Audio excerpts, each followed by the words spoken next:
और जितने भी यहाँ हमारे आए हैं से सम्मिलित सभी लोगों का मैं अपनी ओर से अभिनंदन करता हूँ, उनका स्वागत करता हूँ। और विशेष रूप से चूँकि मैं भी कोई दूर दराज का नहीं हूँ, मैं ही कानपुर से पड़ोस में जनपद जालौन है और कानपुर देहात हमारा लोकसभा क्षेत्र है, इसलिए मैं इसी परिवार से हूँ और यहीं का रहने वाला हूँ। और चूँकि देश के यशस्वी प्रधानमंत्री नरेंद्र भाई मोदी जी ने अपने मंत्रिपरिषद में जो दायित्व दिया है एमएसएमई मंत्रालय का, एक राज्य मंत्री के रूप में मेरा प्रयास रहता है कि ज़्यादा से ज़्यादा हमारे एमएसएमई मंत्रालय की जो भी योजनाएं हैं उन योजना का लाभ ज़्यादा से ज़्यादा हमारे देश के लोगों को उसका प्राप्त हो, और उसी के तहत हम लोग काम कर रहे हैं। आज एमएसएमई मंत्रालय के द्वारा आज वेंडर विकास कार्यक्रम आज यहाँ होने जा रहा है। उसमें बैंक भी आई हैं, इंश्योरेंस भी आए हैं, अन्य लोग आए हैं जिनके और यहाँ स्टॉल भी लगे हुए हैं। सबने अपने अलग अलग स्टॉल लगाए हैं। आज उसी के उद्घाटन के साथ हम लोग यहाँ आए हैं और सभी साथ मिल के जो वेंडर्स वगैरह होंगे उन्हें भी बुला के ज़्यादा से ज़्यादा उन्हें कैसे लाभ मिल सके इसके बारे में बताने के लिए ये सारे कार्यक्रम किए जा रहे हैं। उसी के तारतम्य आज मैं यहाँ आया हूँ। मंत्री जी, जातीय जनगणना को लेकर के बड़े विवाद छिड़ा हुआ है। विधानसभा का सत्र भी चल रहा है उत्तर प्रदेश में। जातीय जनगणना को लेकर आप लोगों की क्या राय है? अखिलेश जी बहुत बिलबिलाए हुए हैं।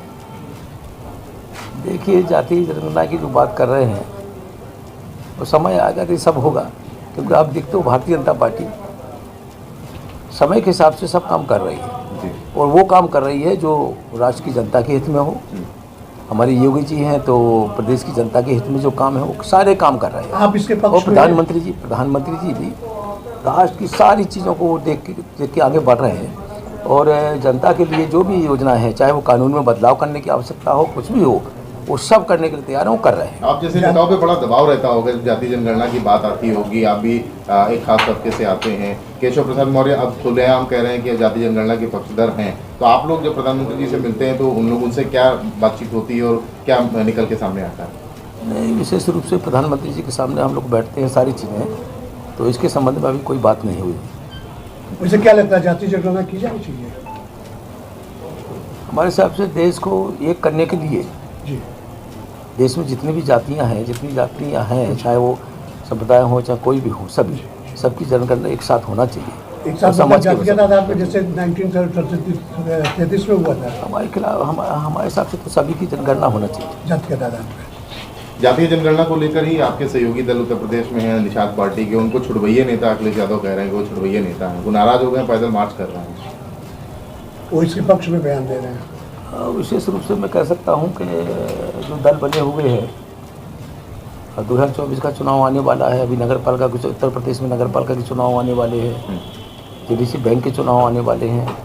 तो ये सारी चुनावों को देख के हर दल अपनी प्रोग्रेस करने के लिए कहीं पैदल यात्रा, कोई सारी चीज़ें, अब आपने देखा हो कांग्रेस पार्टी ने पैदल यात्रा की है, इसलिए जनता के बीच जा रहे हैं। वो कम से कम जनता उन्हें समझे और जिससे वो आने वाले समय में कुछ प्रोग्रेस कर सके।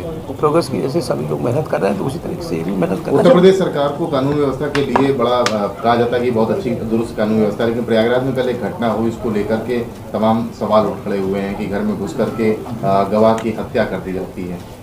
देखिए, उत्तर प्रदेश में जो कानून व्यवस्था है वो अच्छी कानून व्यवस्था है। इसका तो यही उदाहरण मिलता है। आपने देखा होगा जिस तरीके से यूपी इन्वेस्टमेंट जो हुआ है, समिट जो हुई है, ग्लोबल हुई है, उसमें आपने देखा हो किस तरीके से हमारे मुख्यमंत्री जी ने प्रयास किया था कि हम 70 लाख करोड़ का इन्वेस्टमेंट इस उत्तर प्रदेश में कराएंगे। लेकिन लोगों को कानून व्यवस्था पे ही इतना विश्वास था कि 27 से आगे उन्होंने फिर 25 बढ़ाने की बात की तो 25 पहुंच गया, फिर 27 बढ़ाया, 27 पहुंच गया। अब इस समय करीब 32 पॉइंट कुछ समथिंग, मतलब 33 लाख करोड़ के करीब इन्वेस्टमेंट पहुंच गया होंगे। तो आप समझ सकते हैं कि तेज़ी के साथ विदेशी कंपनियां और देश की कंपनियां इस उत्तर प्रदेश में अपना निवेश करना चाह रही हैं। तो आप समझ सकते हैं किस तरीके से कानून व्यवस्था सुधार है।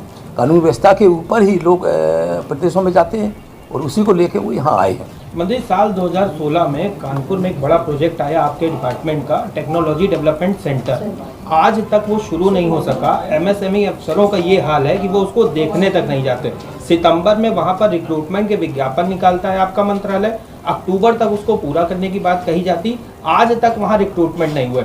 हर 3 महीने में वहाँ पर जो जिम्मेदार अधिकारी होता है वो एक नया अधिकारी आ जाता है। इसको कब तक शुरू कराएंगे? उद्यमी औद्योगिक शहर है ये। विशेष रूप से जो टेक्निकल सेंटर की आपने बात की है, वाकई जो बहुत पहले से बन रहा था, मेरे बनने के बाद सबसे पहले मैंने दौड़ा यहीं किया था। उसमें जो भी कमियां थीं उनका प्रयास किया कि पूरा हो। हमने अपने यहाँ भी एक टेक्निकल सेंटर खोलने के लिए झांसी में एक एरस है जहाँ डिफेंस कॉरिडोर बन रहा है, वहाँ भी हम लोगों ने प्रयास किया कि एक टेक्निकल सेंटर वहाँ भी बन जाए, जिससे कानपुर और झांसी हमारा बुंदेलखंड के बच्चे वहाँ ट्रेनिंग ले सकें। और वहाँ भी उत्तर प्रदेश गवर्नमेंट से हम लोगों ने जगह मांगी थी, 20 एकड़ जगह उन्होंने उसी डिफेंस कॉरिडोर में उत्तर प्रदेश गवर्नमेंट ने दे दी है, कैबिनेट में पास हो गया, हम लोग के पास आ गया। और ठीक है, जितने जल्दी हो उतने जल्दी वहाँ भी बनवाएंगे। और ये तो हम लोग बराबर जब भी आते हैं तब भी दौड़ा करते हैं और देखते हैं कि इसमें जो कमियाँ हो वो ठीक जल्दी हो, उसका उद्घाटन करा के। यही स्थिति है अभी कहाँ तक कब तक शुरू हो, कुछ आइडिया तो होगा ना? इतनी बार आप आए भी नहीं, निरीक्षण में आ रहा है। उसमें अभी कुछ टीचर्सों के लिए वैकेंसी निकाली गई थी और उसमें इंटरव्यू वगैरह होना था और हुए होंगे। उसका रिजल्ट आने के बाद जैसे हो जाएगा तो काम चालू हो जाएगा।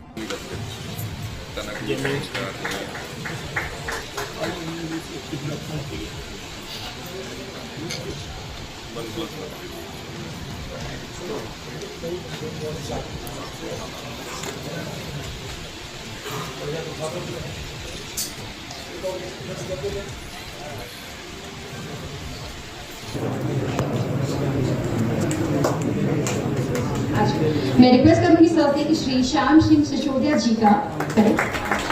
Welcome to. Thank you. मैं रिक्वेस्ट करूंगी सर से कि श्री सर्वेश्वर शुक्ला जी, संयुक्त आयुक्त उद्योग कानपुर मंडल।